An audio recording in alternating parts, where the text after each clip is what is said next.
Hey there, this is Sam from GHL SaasKits, and in this video I'm going to show you how you can add your page footer at the very bottom when the content of your page is very short. Okay, so in this example you can see the page has a very little content, like 2 lines of text and a button.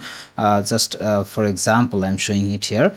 Okay, so but still my footer is showing at the very bottom of the viewport. Okay, so but originally when you see this page, it actually look like this. Okay, when you make the page in your GoHighLevel page editor by default. Okay, so the first section, then the second section, which is the footer, but it takes the footer automatically at the bottom. Okay, so let me show you how you can do this. Okay, so first of all, just log into your GHL SaasKits Code Snippets library, and then go to the snippets, and here you will see the auto fix footer for short page layout. Okay, these core snippets. If you don't see this, then just go to the page design core snippets category from the left navigation, like this. Okay, you can see this is the snippets, and then click get code.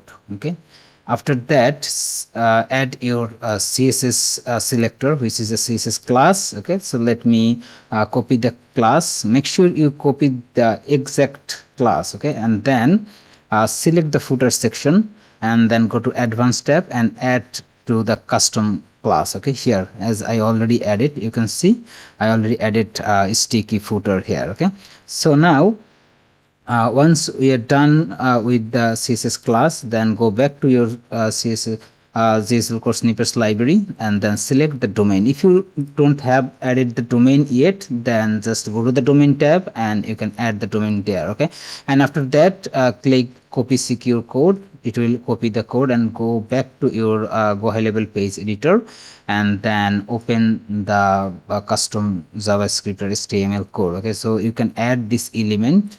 Let me show here. Here is the element. Yeah, this is here. Okay, so all you just need to add this into your page. You can add it anywhere. It's not mandatory to put above the bottom of your page. Okay, the footer or any specific area. You can add the snippets anywhere in your page. Okay, so open the editor and then add the code. Okay, so let me delete the previous code and put the new one. Okay, and then save it, and after that publish. Well, once the page published, click the domain. Okay, like this, just click on it, and you can see the footer is now at the very bottom. Okay, so this is how you can add the footer at the bottom of your screen. Okay, so no matter how big the screen size, but it always take the footer at the very bottom of the viewport of your screen. Okay, so no matter how much content you have, okay, it will automatically work for every single page where the page content is small or shorter. Okay, so thanks for watching this video. Have a nice day.